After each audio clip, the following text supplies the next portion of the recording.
Good afternoon. Welcome to Faster Outcomes and MyAdvice's webinar, Revolutionizing Your Legal Practice, Unlock Efficiency and Growth with AI Technology.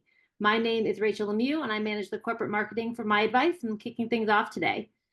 We will be sending a copy of this recording out tomorrow, just in case you missed anything or want to share it with a coworker who couldn't be here.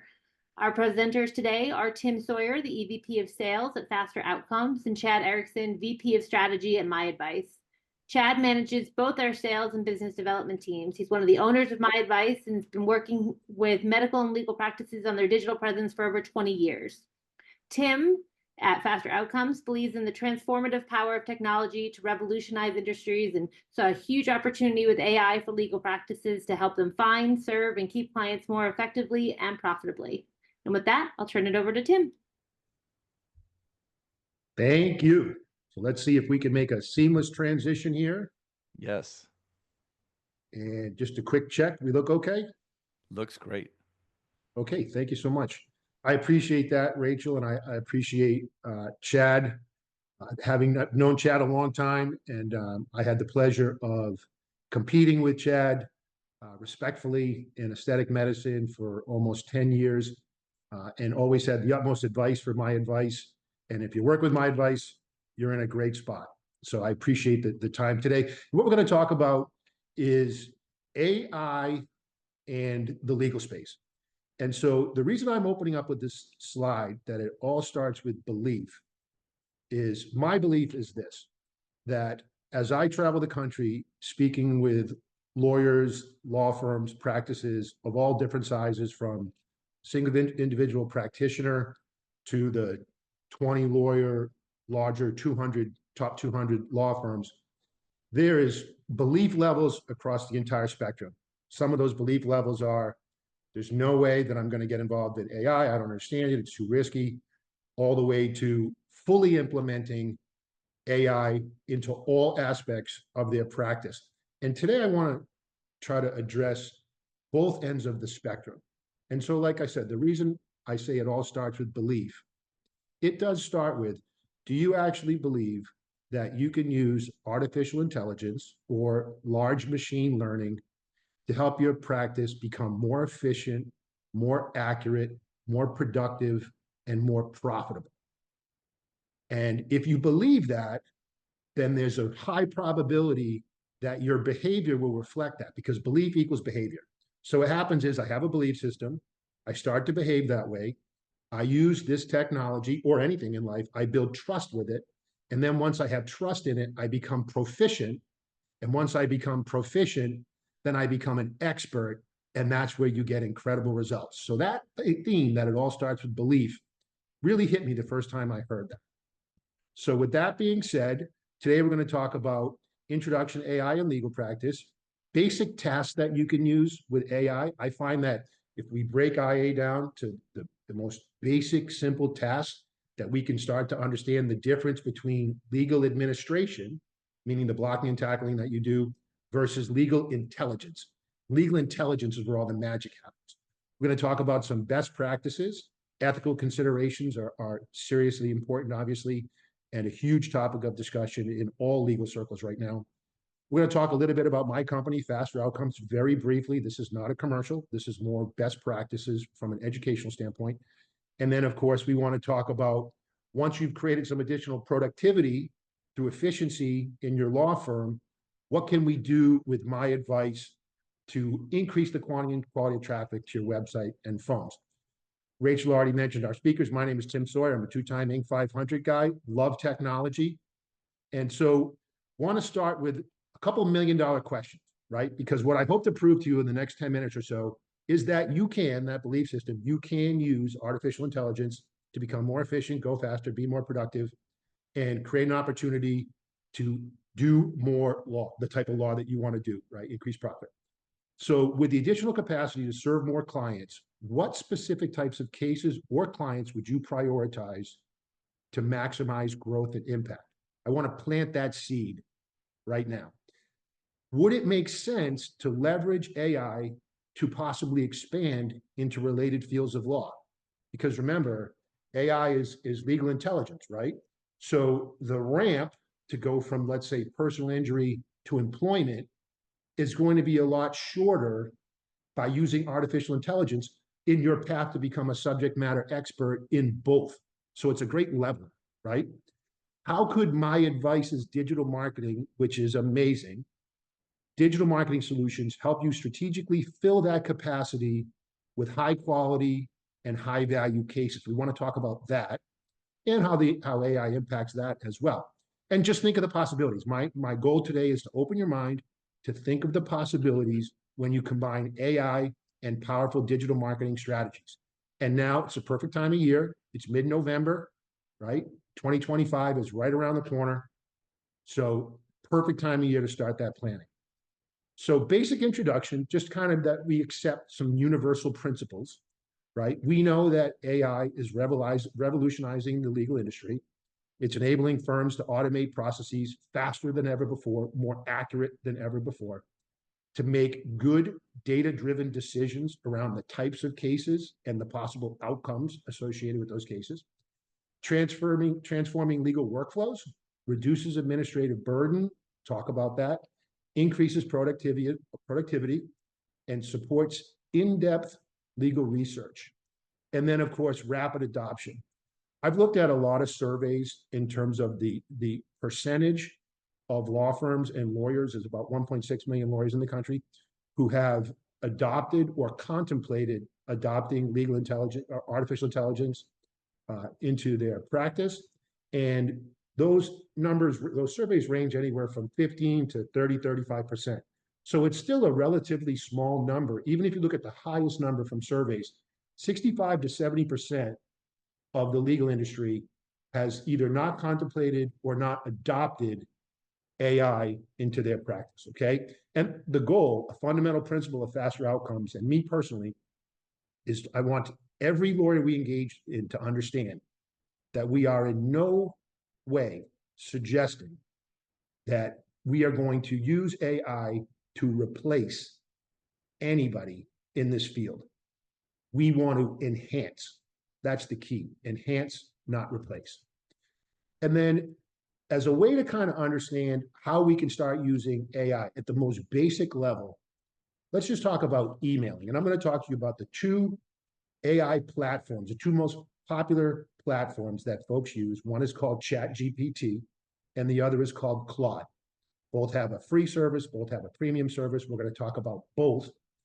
On a personal level, one of the ways that I like to use AI in my everyday life is for emailing. As you all know, we receive and send tons of emails every day. And if I had a nickel for every minute, 2 minutes I spent writing, rewriting till I got the perfect email, I would have a lot of nickels.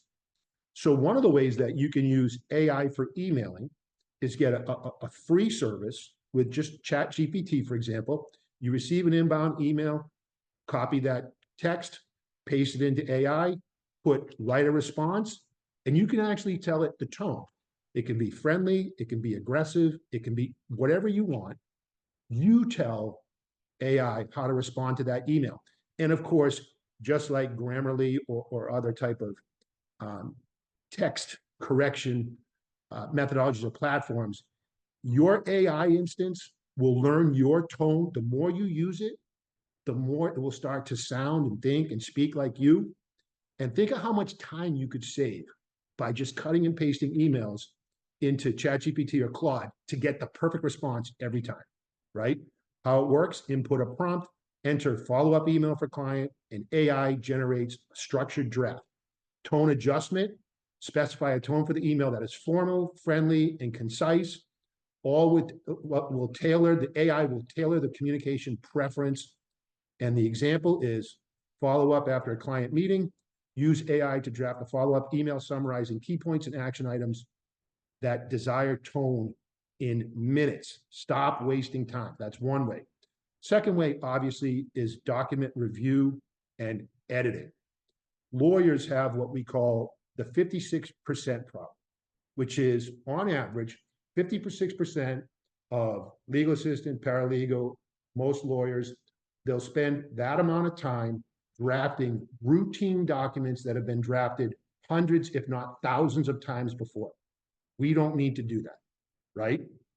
So the benefits, let's say you have, most law firms have templates in forms, meaning you're doing an employment contract, it's the same employment contract every time. We don't need to reinvent the wheel, right? We can use AI. It's accurate, identifies typos, improves phrasing, and ensures consistency every time. And the more you use it, the smarter it gets. That's why it's called large machine learning. You're teaching your AI instance, okay? Time savings, speeds up review of lengthy legal documents and complex cases, and simplifies complex language without losing meaning. And it's funny, the first time I show someone, I'll never forget the time I showed my wife, and I want to make sure I stay on time. I showed my wife how to use AI to write an employment contract. She had the aha moment, and she's never gone back. Now uses it for everything. So verify, upload a copy text, draft a contract. For a contract draft, AI can highlight, this is important, ambiguous language, suggest revisions, and verify compliance. Imagine having a legal assistant sitting over your shoulder all the time. And this is absolutely my favorite. I walked into a law firm last week, never spoke to them before, asked them if they had ever used or have contemplated using AI in the firm. And the woman at the front desk actually pulled out a tape recorder, showed me the physical tape recorder with the tape that the lawyer had done dictation into the tape, carried the machine or carried the tape to the front desk. She puts on her headphones, listens to that tape, and types those notes. Turns out that happens all the time. If you use AI, you could use a phone, create an audio file, download or upload that file into a paid version of ChatGPT or Claude, and get the same transcription you would get from an in-house legal assistant or paralegal with 90% accuracy. It's not gonna be perfect, but it's gonna be darn close, right? And think about during a consultation, use an audio file. It allows you to free up your mind, be 100% present with your client, and it's far more efficient than the way I just mentioned, right? So comparison of AI services, free versus premium. Free AI tools, there's no cost, suitable for basic tasks. All you need is an email and your name to sign up. Again, Claude and ChatGPT are the two instances of that. Cons, you have limited capabilities. It's less accurate with complex legal language, and you can get sometimes what's called a hallucination. A hallucination is, it's a pitch that went into the upper decks, right? Big miss, and you'll get that occasionally with free.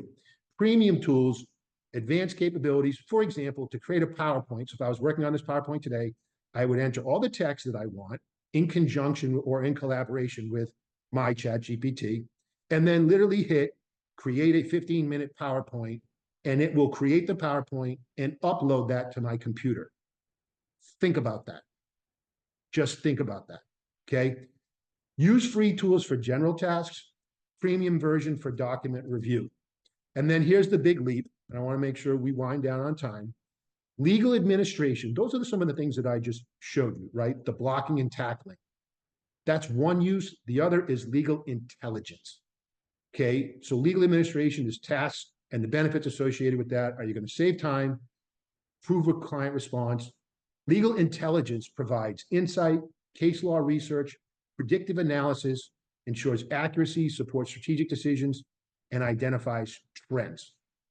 So here are the big takeaways, right? In blocking and tackling. Start small, get comfortable, build confidence, establish a belief system, always review your outputs, prioritize data security, set clear instructions when you're using prompts, and follow ethical guidelines, right? Avoid entering sensitive information. You definitely don't want to do that, because remember, if you're using a contaminated instance, it's open to the public, everybody can see it, and any information you put in there, people are going to find. You're an intelligent thinker, that's why you're an attorney. There's bias in some of the AI outputs. You want to pay attention to that, and remember that you're ultimately responsible. And so, a couple of things real quick in the last 2 minutes that we have. There are premium services like FasterOutcome that are far more specific to make that leap from legal administration to legal intelligence, right? This is where all the money's going to be made, right? And all the client satisfaction. So imagine we've had a product called Knowledge, transforms your firm's historical data like forms, templates, communications, previous cases, contracts, and research into a powerful functional asset. It's like having another law partner, except it doesn't take naps, doesn't go to sleep, doesn't take days off, and it can organize and integrate this data, enables quick access to insights and resources, helping your team work more efficiently and leverage past work to strengthen current cases, right? Why premium services are better, data security, customized for you. It's your data. This isn't open to the public domain. This is a non-contaminated, self-contained instance, which is great for regulatory compliance, legal specific expertise, and think about the ability to do demand letter generation for my lawyer friends who are in PI. You've got a client collaborative intake process, document summarization, automates the draft of the demand letter, including the story, medical chronologies, all the W-2, all the financial information, everything you need, crash reports, police reports. At the click of a button, it can take a minute versus weeks, integrated timelines. We've already talked about knowledge. This was the problem that we were created with, and we'll finish with this. Imagine how having the ability, once you've uploaded all that IP in your firm, to have that functional partner answering general questions, generating drafts. You could chat with your research in real time, do analysis and compare cases to historical cases you've done, language retrieval, find relevant documents related to a medical receipt, enhance your research. It updates automatically, reviewing, flagging, and confirming document review based on historical work. This is a game changer, absolute game changer. Highly recommend it. And think about the ability to do executive summaries, group summaries, flat list summaries, matter summaries, all at the click of a button. Think about the possibilities, and I'll end with this. With the additional capacity to serve more clients, what specific types of cases or clients would you prioritize to maximize growth and impact? Would it make sense to leverage AI to expand into related fields? How can MyAdvice, Chad's coming up next, how can MyAdvice digital marketing solutions help you strategically fill that capacity by increasing the quantity and quality of traffic for high value cases to your firm? Think of the possibilities. Now is the perfect time. I really appreciate your time. And by the way, guys, for our friends on the personal injury side or anybody at all, if you're interested in having us run some documents through our platform at no cost, just to get a feel for it, please reach out. My contact information is connected. Thank you very much. Tim, thank you so much.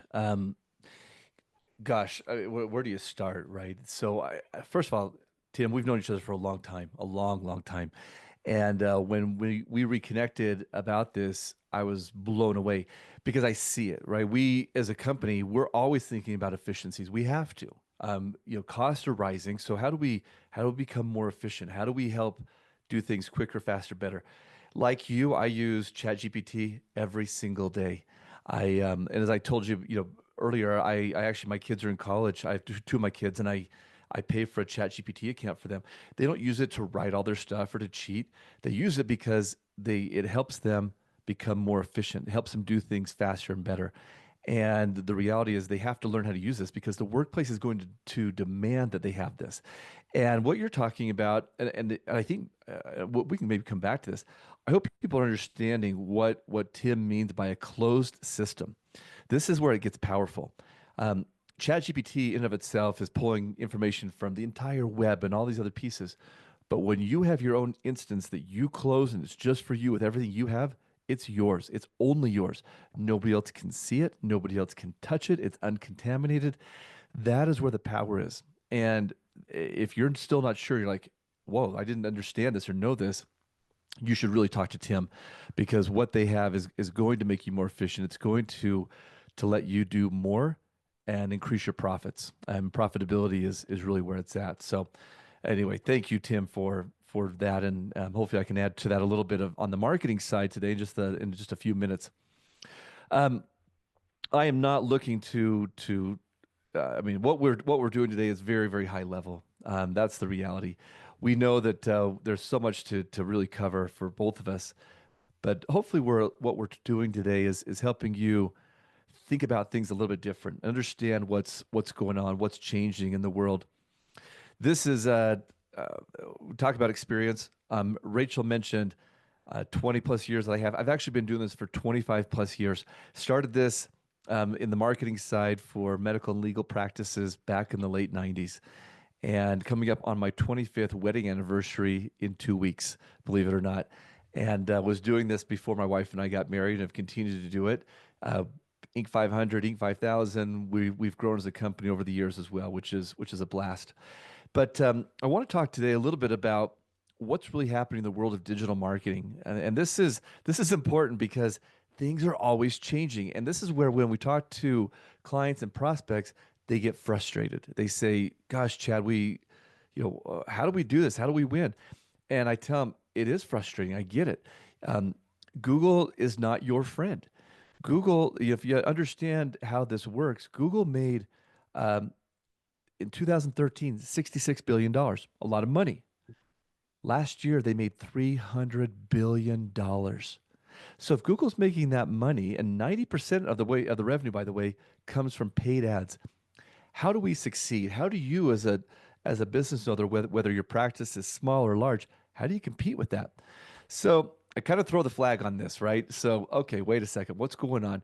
So first of all, understand Google's main motivation is to make money. At the end of the day, they want you to be successful. They need you to be successful as long as you follow their rules. They're the bully. They're going to create the rules. They're going to change the rules. And so you have to ask yourself, well, what are the rules? And if they're changing, how do I stay on top of this? That's what we're here to do. We're here to help you navigate what all those rules are. And Google's put out their latest update almost 2 years ago, and it's called the Helpful Content Update. They're saying, listen, we don't want a bunch of garbage out there. What you provide needs to be informational. It needs to be accurate. It needs to help. And with AI coming on, you can use AI with your content, but you need to be careful with it and how you do that. But it can be a very powerful tool. But you have to understand conversions and link building and your reviews and all these things that play into it. Interestingly enough, one of the things, an advantage we have of being a large firm that's been around for a long time is we work with Google very closely. We have insights to them, we get to talk to them, and they share a lot of data with us. And you think about them being one of the, if not the largest data aggregator that's in the world, they're able to take this data of all the ways that the consumers are searching online, and then coming back and saying, Chad, they said to us, let me tell you what is happening, what consumers are looking for in legal practices. I said, I'd love to know. They said, great. Well, here it is. They said, consumers want things now. The immediacy has to be there. Consumers want to feel empowered. This can be frustrating. You can sometimes feel like they're already coming to me. They think they know the answers. They've done some research online, and suddenly they feel like they're an attorney. They're like, what do you need me for? Well, see it as this, maybe a reframing of understanding if this prospect, this potential client is seeing you, it's your turn to just get on the same side of the table as them. Help them understand, help them feel heard, and then help them understand what they have is good and where you actually are adding to that. And again, just let them be part of the process. That's what they're looking for.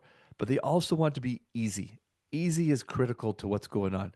And you can do that, especially with AI today. So again, understanding the consumer mindset, now empowered and easy. With that said, what we're trying to do with MyAdvice is to make it as easy as possible for you to understand what's happening in the marketing world today. And I'll tell you, I'm breaking this down quickly, but it still starts with your website. Your website is still the foundation.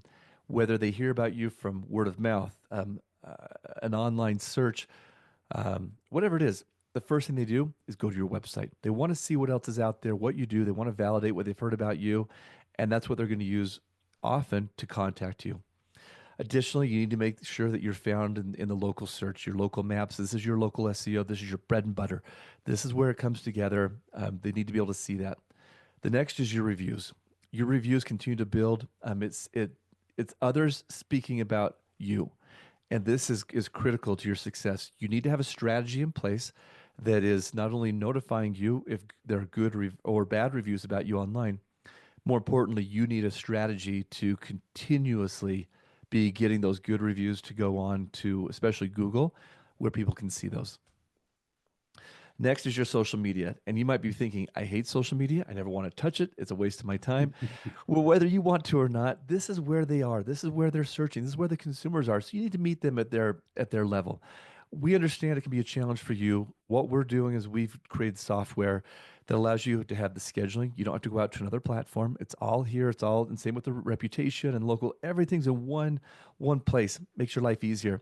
On top of that, we create content for you. We post for you 4 times a week on Facebook and Instagram. We certainly want you to augment that and add your own stuff, but we get it. We know that you're busy. But if you don't, just know that we're taking care of that for you. Then it comes into your search engine optimization. This is that helpful content update. This is what Google's looking for. And having a very robust content strategy is going to help you move up the rankings. This is where you can beat your competition and really differentiate. But at the end of the day, they're pushing for this. They want that paid search. This is where they make money. But if done right, this is where you can make money. It's not uncommon for a lot of the practices that we're working with to be spending upwards of $5,000 a month. I've got clients in the legal space spending close to $50,000 a month. Some are more. Actually, I have one that's much more than that. It doesn't matter how much they spend. It matters what your ROI is. So for this one practice in New York that's spending $40,000 a month, their return on investment every single month is between $400,000 and $500,000.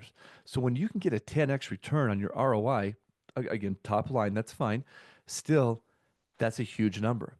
And they know that if they spend more than that, it doesn't really bring them more. They know if they drop down to about 30,000, they see a decline. So they found a sweet spot, and we've worked with them over time to get there.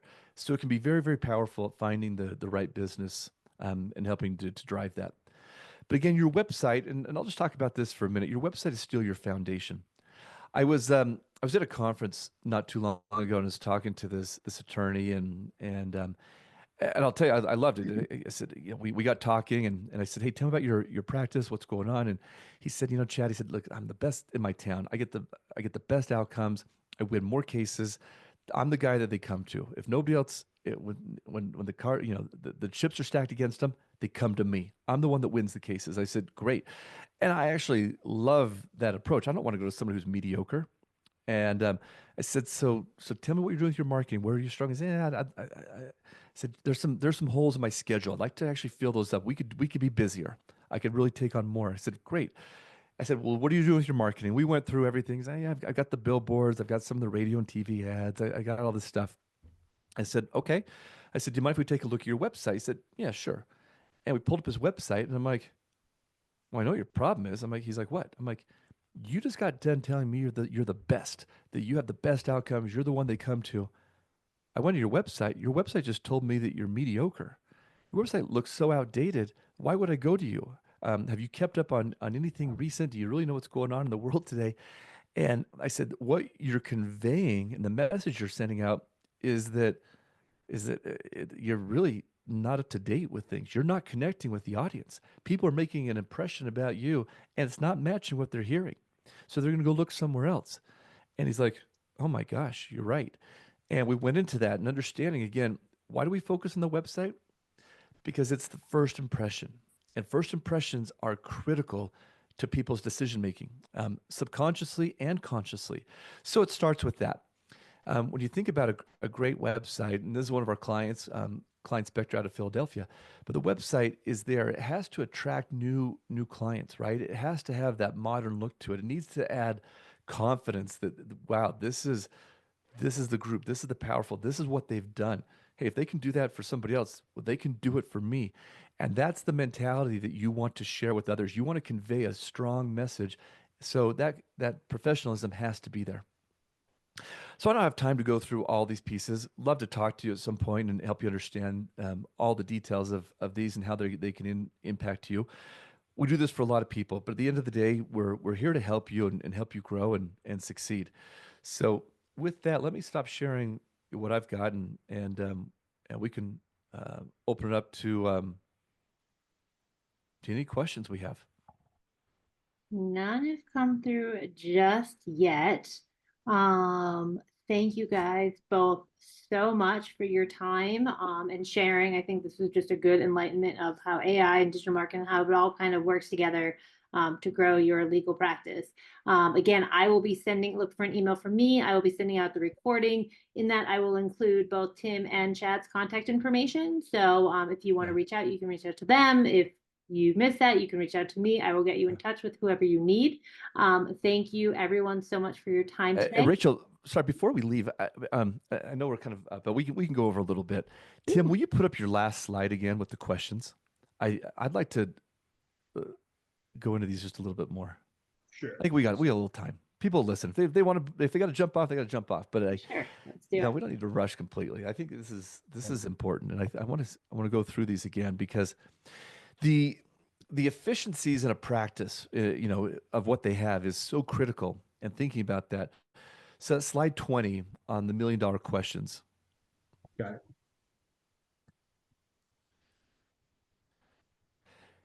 So I think one of the fears, Tim, that I was talking to our attorney not too long ago, and I said, "How are you using AI in the practice?" He said, "We're not really. Sometimes I help." I do a few things. You talked about the block and tackling, right? Yeah. Some of the mundane tasks, they're great, easy use on the administrative side, and we got into a discussion about the intelligence side, and he said, "We're scared."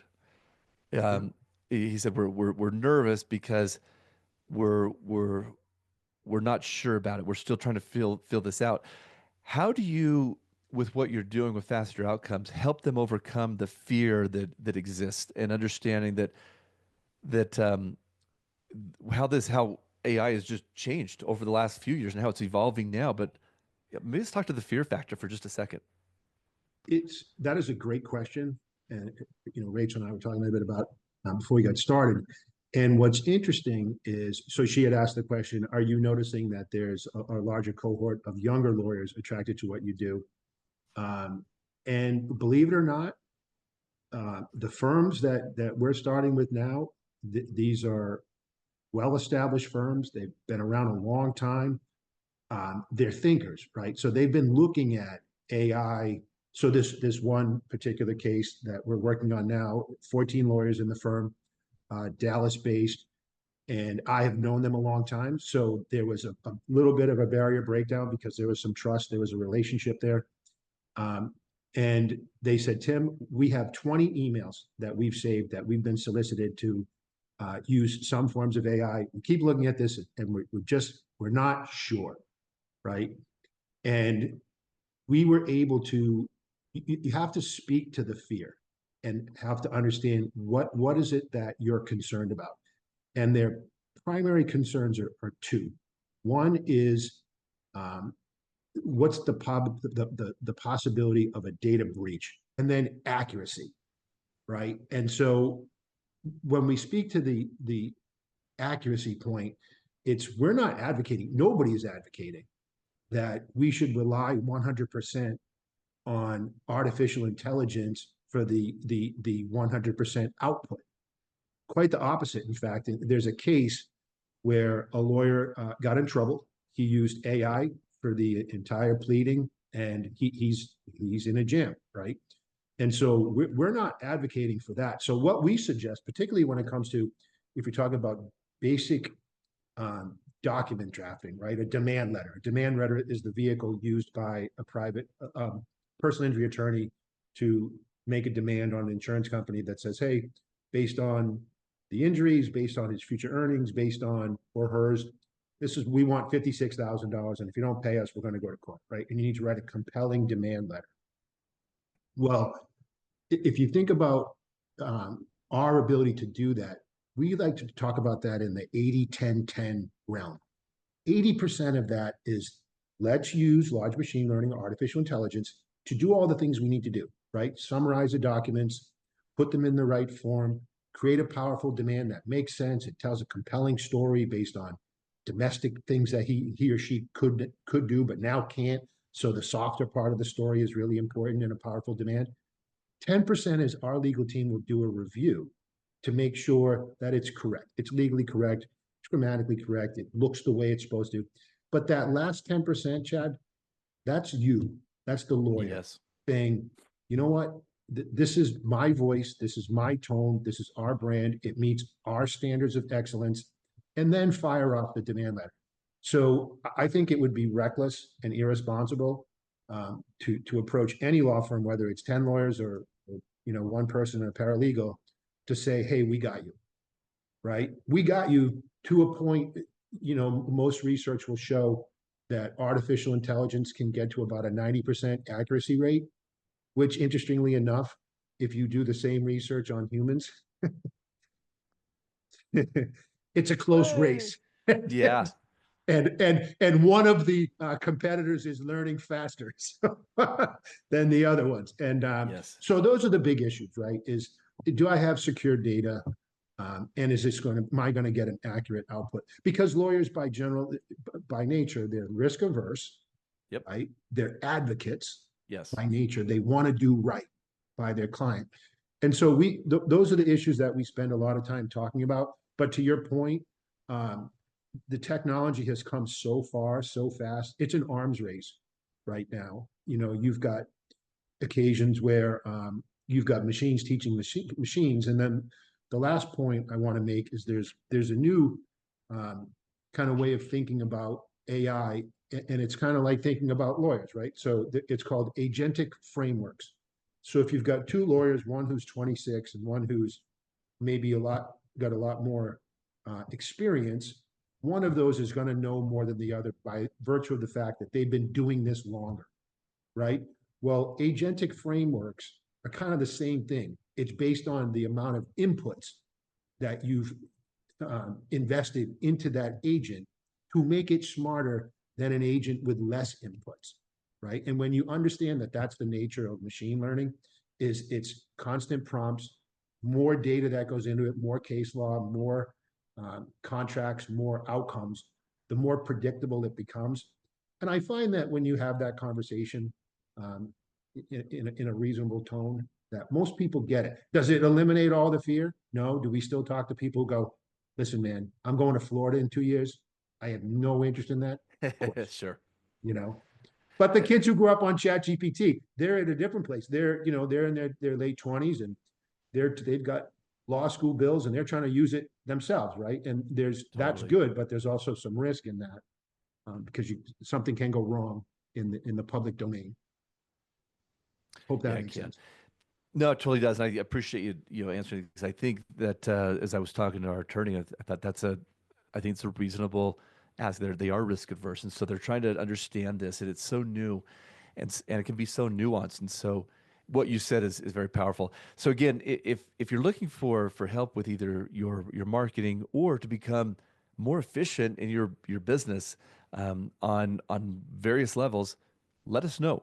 Call me, call Tim. We're here to help you. We're here to guide you. And if we can help you along the way, you're like, yeah, we can work together. Great. If not, we can help you.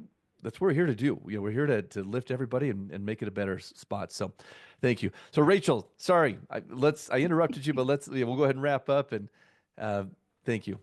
Thank you. Yeah, you did a great job. Thanks. Yeah. So again, we'll be sending out the recording tomorrow with both everyone's contact information. And with that, reach out with either Tim or Chad with any questions, or myself, and I will get you in touch with them. And enjoy the rest of your Tuesday. Thank you so much. Will do. Thanks, everybody. Go MyAdvice. Thank you, guys. Hey, thanks. Appreciate it. Have a great day. Bye now. Yeah.